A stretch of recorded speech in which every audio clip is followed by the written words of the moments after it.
Jadi konferensi yang lalu juga memperkuat komitmen untuk menjalankan Paris Agreement, di mana para pemimpin dunia sekali lagi memperbaharui komitmennya dan memastikan bahwa energi berbasis fosil sudah mulai harus disiapkan untuk ditinggalkan. Yang perlu kita garis bawahi, Presiden Jokowi sendiri di dalam COP26 sudah menyatakan komitmennya bahwa Indonesia akan melaksanakan dan mempersiapkan diri untuk melaksanakan kesepakatan-kesepakatan dalam Paris Agreement. Jadi kita ini di ring of fire, ya.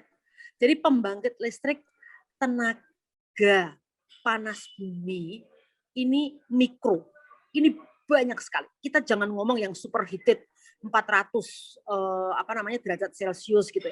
Ini hanya dengan 95 sampai 100 derajat Celcius, even 85 derajat Celcius pun sudah mampu menghasilkan listrik. Dan ini saya foto ini daerah Pongkor gitu ya, Cikotok. Banyak banget, di Flores juga banyak.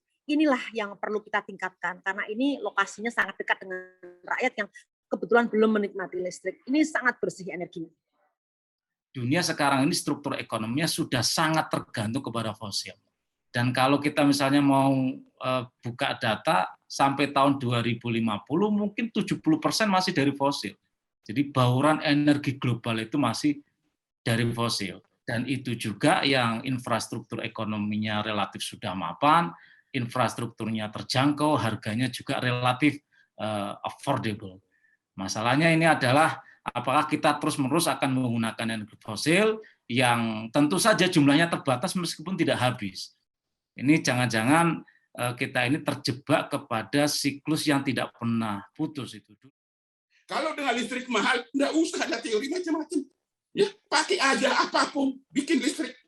Ya, apapun bisa jadi listrik. Nggak usah bicara nuklir, nggak usah bicara angin dan seterusnya. Ya, kalau nggak memperhatikan cost. Nah, kalau memperhatikan cost, biaya harus cerdas. Cara kita merencanakan energi transisi ini sehingga ekonomi tetap jalan. Ekonomi tetap jalan, ya, diganti secara bertahap. Bertahap mana PLTU batubara yang segera diganti, didesain di situ harus bangun pembangkit listrik yang murah, bisa nyala 24 jam. Geothermal itu kalau dipatok tertarik bahwa dia harus satu harga tertentu, nggak ekonomis. Nah, sebetulnya ada faktor pajak-pajak dan sebagainya itu yang bisa dikurangi. Artinya, pemerintah nggak usah lah ngambil pajak kalau perlu, supaya proyek ini jalan. Ya kan? Supaya ini bisa masif perkembangan geothermal. Dan kalau perlu, pemerintah daripada membuang-buang duit untuk sesuatu yang barangkali tidak berguna, pakailah duit itu sebagian untuk eksplorasi di awal untuk geothermal.